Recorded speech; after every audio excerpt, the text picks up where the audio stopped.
We are working with the Taft Museum of Art to celebrate not only the 40th anniversary of the Duncanson Artist-in-Residence Program, but also the 175th anniversary of Robert S. Duncanson, his legacy, and his landscape murals. I'm hoping that you will learn a little something and enjoy this conversation. With me today are not just citizen celebrities, but bona fide celebrities in the art world. I am honored and privileged to talk to creatives, social disruptors. I was going to say creative culinary and visual artists because Tunde is the creative culinary and Annissa is the visual creative, but they're both bringing a conversation around art, legacy, and how the Duncanson program impacted their practice. Hey. Hello. Hola. Sorry. We are multicultural here. First, before we get started into a rich conversation, I hope, let's introduce you. Let's introduce you. I'm going to keep it simple. My name is Tunde Wey. I'm an artist. I use food in my work sometimes, but the primary mode of inquiry is our economic system. So that's the thing that I tackle in my work. I'm excited, yeah. And to our Spanish friend. I know. My partner's gonna hate me. I should have said bonjour. Yeah. I know. I apologize. Bonjour. My name is Annissa Lewis, born and raised Covington, Kentucky. And I start with that because that is where my work stems and flows. As an artist who does community-informed work, I am about story, voice, agency, history, and memory, shapes of memory. How that is, how space is a power that shapes us all. Oh, I love this. Because I feel like the theme here, and not that we have to hit it exactly, is like social discourse. Like, what does that look like in art? How has the Duncanson program allowed you to explore that as an artist? And several other things. But let me get to the program. Let me get to my first question. We'll delve into that a little bit later. Tunde, this is for you.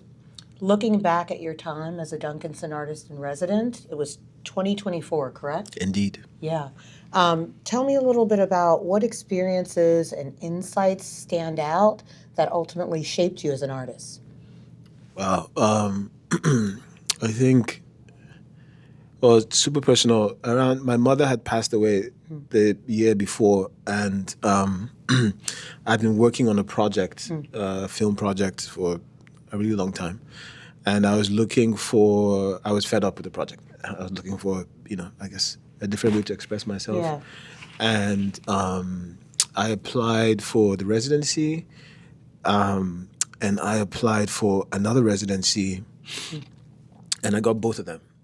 And then our film got accepted into like a film festival. And it felt like around that time that my mother was making some sort of statement. So I was coming into the residency with that sort of like wind in my sails, as they say in French. And but then being here, and this is what I enjoy about making art, and what I enjoy about living, really, and also the folks who I choose to collaborate with. What I enjoy in them is allowing the freedom or the trust to do what I'm inspired by. Yes. And that might sometimes look like being, unprepared or I don't know, or maybe too speculative. But what in fact is happening for me is that my work is iterative, and so I am responding to my feelings. I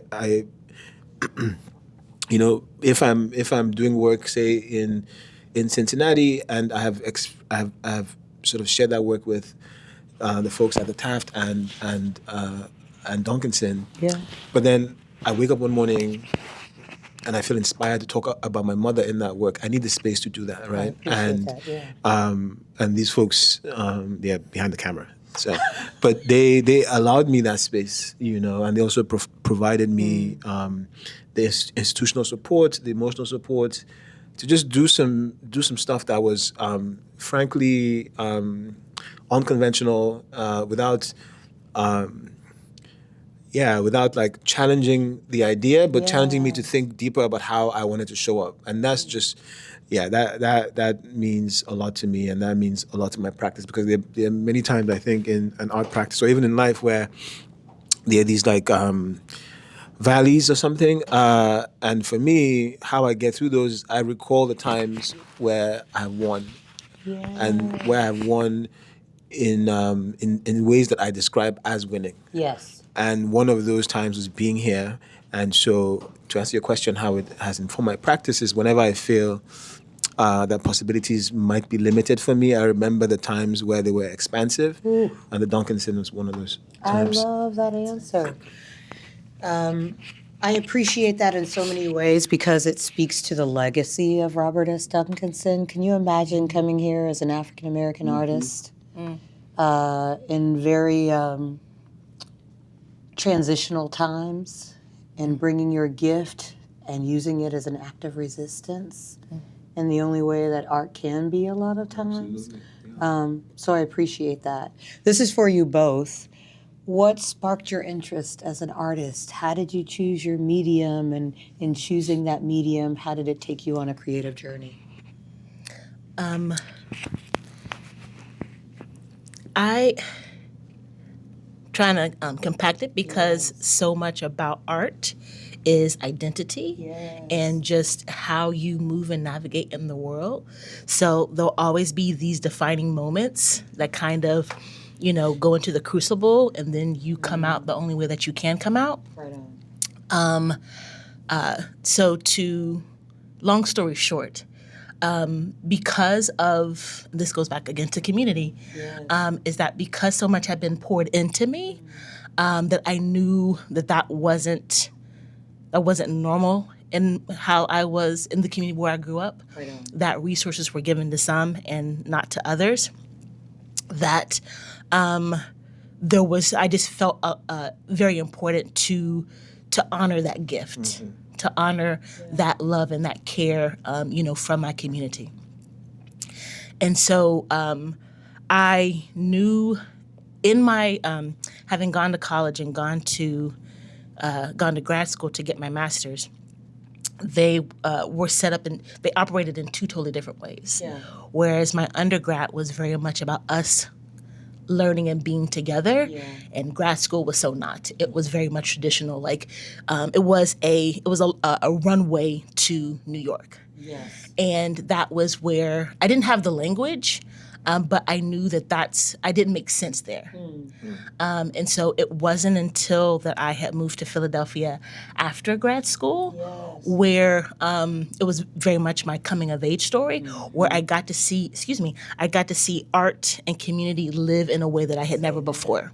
Because in undergrad, it's about the foundation, and it's about language, and it's about who you are and what you want to say with your work. And since that was done in a communal setting, I thought that was just the way that it always was. And it wasn't until I left that setting that I was realized we're not gonna lock arms together into the world and do art with the capital A. Yeah, nobody wanted that. So it wasn't until I got to Philadelphia and saw art in the community that I finally had language for it. And so doing work that was a community informed and public facing, that's where I was like, this is what I'm supposed to do, because it finally gave language and gave purpose and relevance to where I had come from. In your medium. So it's evolved. I think that it's similar to what you were saying, like however I'm gonna show up, and what I feel drawn to, then it's going to tell me what it needs to be. Say that. Because my work has evolved. academically trained painter, printmaker. Okay. But now my work is interactive murals. I dabbled in a little film, you know. My last body of work, photography, prints, light projection. So because to me it's about the story. Yes. What is the form in which the story needs to present itself, Yes. and that's going to determine the work that it's going to be, the medium that it's going to be. Yeah, my story was I met somebody who gave language to how I felt about myself already, and the work that I was doing never made any money. But I kept insisting on doing being presenting work in a particular kind of way, and I was doing at the time I was cooking and using the dining space as a way to create conversations and dialogues, and then I started escalating that proposition. But somebody came to one of my dinners and they were like, "This is art," and they are a curator and they've become a friend, and they just kept putting me in shows. And it just made sense. It made sense. It made sense for me that the way that I saw the world, one particular way that I see the world is that nothing is fixed. Yes. But the things that are fixed, that feel fixed, have consequences, even though nothing is fixed. And I think that sort of like moving between that like fixed and unfixed space was hard to translate in a non art context. So being told that my work is art and I'm an artist just like freed me up to be like, okay, let me move more in the unfixed space, because there's a lot of room there, and so yeah, that's sort of like my story, my origin story. Thank you. Since completing your residency, how has participating in the Duncanson Artist-in-Residence Program expanded your practice or allowed you to open up new pathways?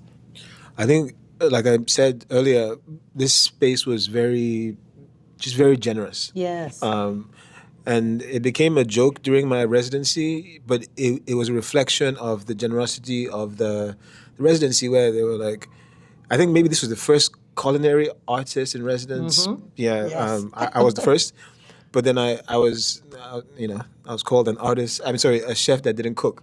But it was funny, right? Okay. But it was true. People were like, "Well, okay, where's the food?" I'm like, "Hold on a second, it's coming." But it hardly ever came. But the point is, they allowed that, right? They allowed me to show up in community as an artist and as a chef who was not talking about food. Yeah. Who was talking about material conditions and circumstance, and then the instance where I did cook, it was an experimental, I don't know, project that we co-produced together. Yes.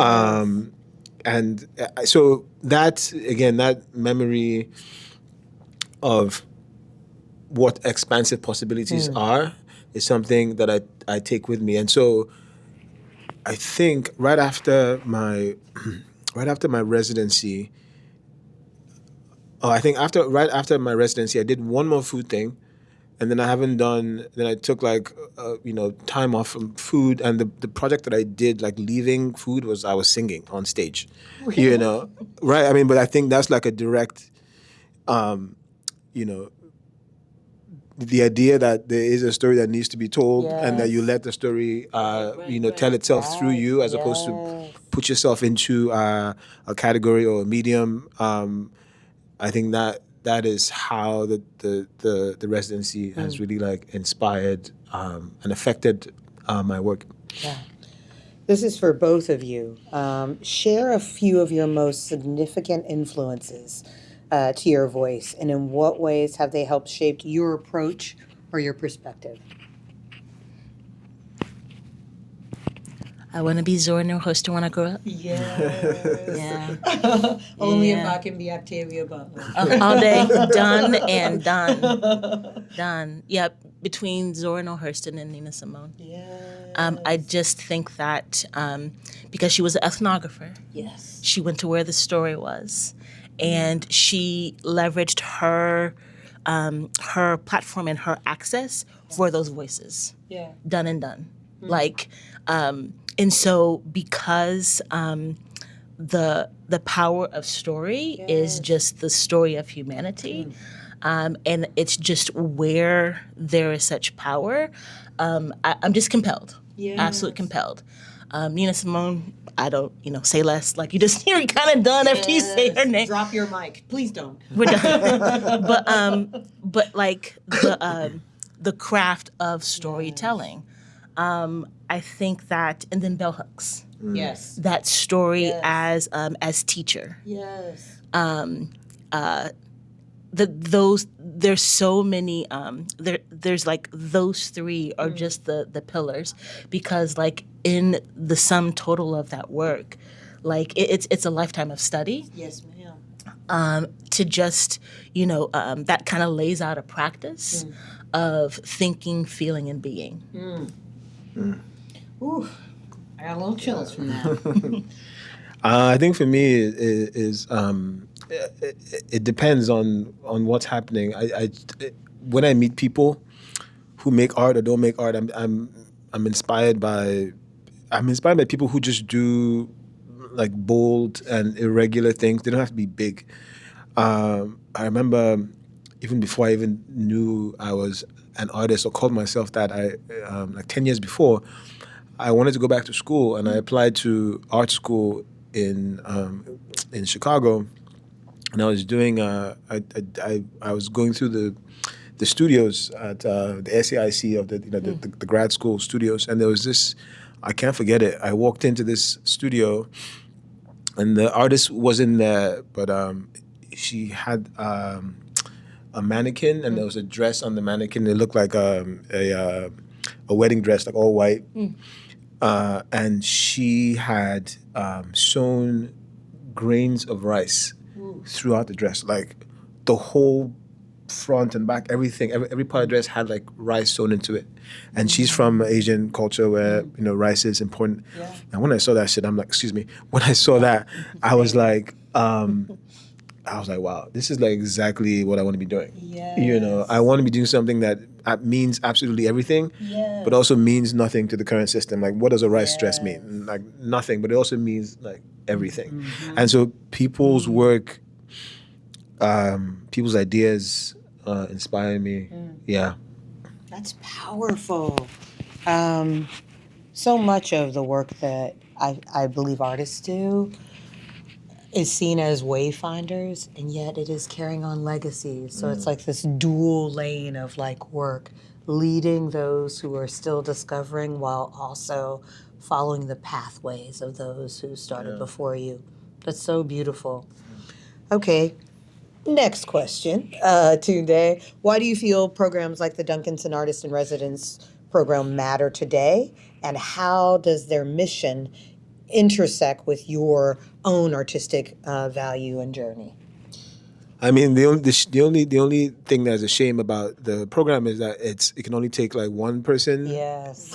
Because to have space to do work. Yes. And have the work not be just like the idea of the work be challenged. I mean, sorry, I'm saying that if, at least for me, my experience, if you're an artist making your way through this world, through this economic system, and you're a working artist, oftentimes your choices are challenged by the economic reality. Can you pay your bills? I mean, not just artists, but a lot of people.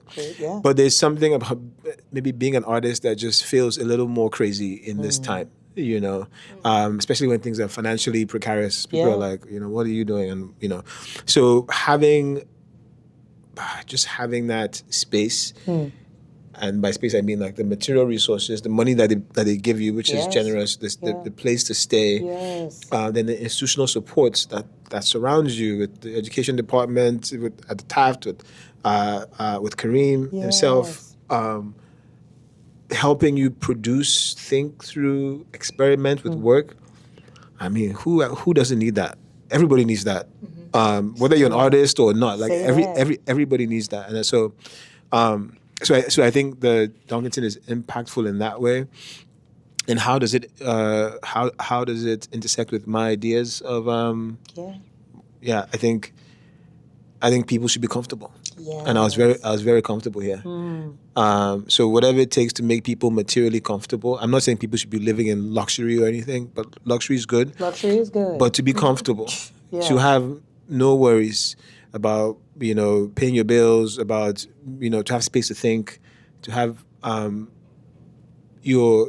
know that your needs are taken care of, so that you can produce things that are important to you and to other people. And those are my values, or at least the values that I try to Yeah. live. Yeah, I love that. There was a time I was actually a program coordinator for the Duncansons as well.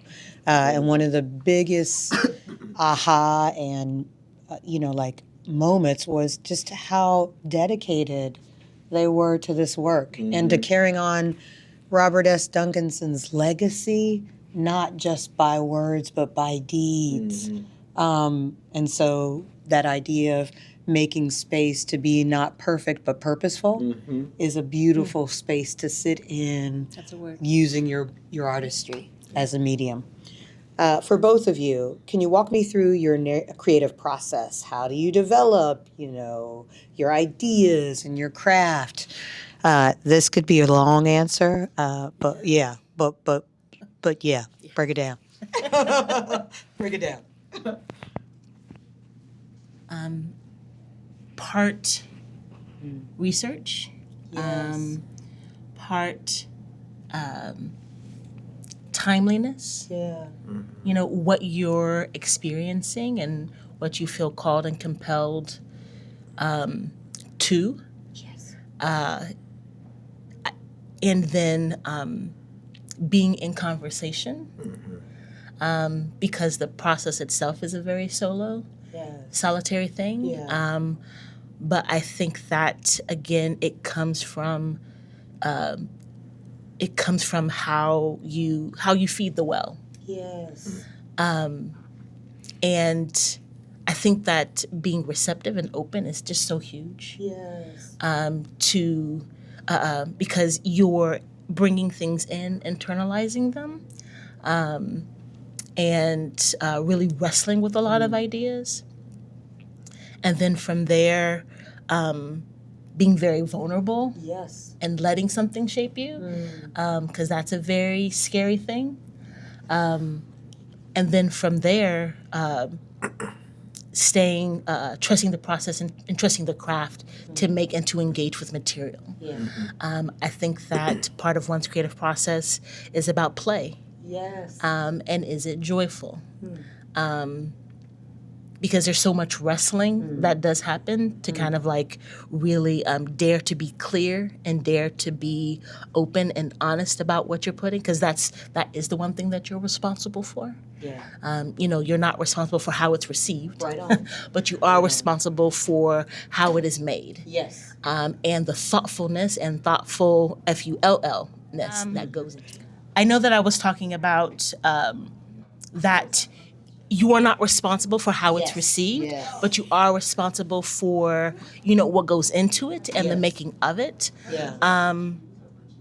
So I do think that being a steward of the work, Yes. and then having that reflective process, like having that reflective period of, once it's out there and you're hearing how it's been received, then the cycle repeats. Right on. The cycle repeats. Right on. I kind of forgot the question. I'm sorry. Your Set creative it out. Walk process. us through Oh your yeah. creative Okay. process. Great. Your eyes that were so wonderful. Like, yeah, Yeah. making. I think for me, my creative process is I'm just living my life. Like a lot of the things you were saying, like research, talking to other folks, being in community. That's just what I try to do every day. And I also just the things that I do every day are then the things that become my work. Yes. Like a lot of us wake up and we go on Instagram or we read the news or something. For me, I do the same thing. I read the news, and the news feeds into my work. So I think of my work and my life as I think of my work as my life and my life as my work. Some of what I create then becomes public, or a lot of what I create becomes public. But then, and then it becomes work. But I'm just like living, and so my creative process is just trying to live better. Yeah. To live. I think so often we're not geared towards living. And so if you're inspired through living, that's a beautiful sort of reciprocal existence. Final question, and I don't know if I mentioned this in the beginning of the interview, so I apologize those who are watching, but Annissa, and I think you mentioned it, partnered with Tunde during his residency, which I think is a beautiful example of community in practice. And so my final question stems around guidance you would offer emerging artists. How would you pay it forward? What shared wisdom would you offer those artists who are just starting in their creative journey in this crazy world that we live in right now? Any sage that you can offer them? Let me start and then you can close. I was in my gift. Mine is just I don't know. That's the I. Your answer is I don't know. I don't know what to. I'm just. Good luck. I think. Yeah. I think you. By anything I mean what you want to happen and what happens are like two different things.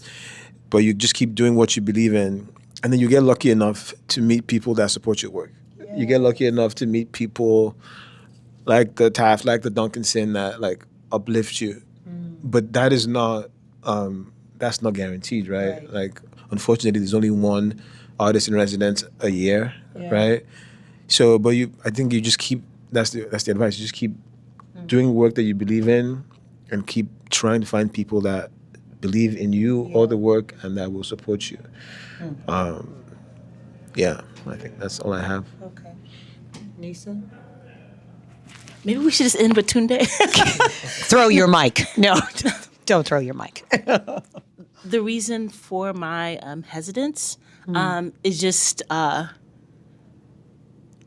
real talk, to be honest, I know how I can help artists. Let me say it this way.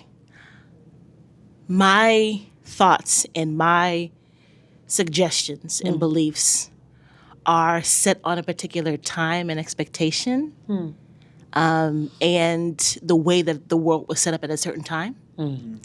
And given that I am not where young people are, I'm not living their reality and their life, is my advice relevant? Because I was able to, I am who I am because of what happened at a specific time, specific place, specific, reality of the world, which no longer exists. Facts. And so how can my advice, it can help me. You count. I'm all about that, that 1% better every day. But given the fact that, the advice that was given to me was go to college. I went to college. College has been disrupted. Yes. We have Google. Yes. I'm saying that as a statement. Yes. That's a statement. It's a neutral statement. Yes. That's a whole nother podcast. So that's neutral. The way that we get educated, the way that we get knowledge and information is so very different. Yeah. Does anybody know what a card catalog is? No. I do. Don't judge me. So that's what makes me, hesitant and weary. Yeah. Because I was listening to a video, and they were talking about all of our podcasts, and we're always looking for the ways to success. Right. But we're looking at the people who have made it. Yes. we're not interviewing the people who have not. Yes. And so, and one of the speakers was talking about how, there was during wartime, they were seeing all of the planes that landed and wanted to reinforce where the bullet holes were because they were the ones that made it back. And the engineer said, do not reinforce the metal on the planes that didn't make it back. Ooh. So don't put the metal where the bullet holes are because that's showing you that plane is strong enough because it made it back. Yes. Reinforce the metal where the bullet holes are not because those pilots didn't make it back. So we're focusing on those who make it. Yeah. We're not focusing on those artists who are no longer artists after 5 years, and we're not asking them, why were you not able to persist? Wow. And so by the time that somebody gets to me, their support system is in place because I was in academia, I was in art nonprofits. If they knew enough to get to me, Right. then I'm just helping them to the next. Yeah. We're not focusing on those who don't even know how to get to the first step. Wow. So that's what The and not to- unsaged sage. That's what I'm going to call you, the unsaged sage. Because there was wisdom and truth in that. You've offered artists wisdom and truth in that. So so it's bittersweet. Yes. It's bittersweet because in my vantage point, I can be of use to those who are who were coming up through academia. Okay. But if they're not coming up through academia, then the chasm is so much greater. Yeah. Yeah. I So wish I don't we want to had. end on. Yeah. I'm so sorry. Well, no, that's Can we- beautiful. That's a beautiful way to end. And I wish we had more time to dig a little bit deeper into that specifically. And I stand by the unsaged sage because there was a lot of wisdom shared there for both those who've made it and those who are still striving. I'm just Jay. This is Cincinnati's Conscience, and it's a special presentation in honor of the 40th anniversary of the Duncanson Artist-in-Residence Program.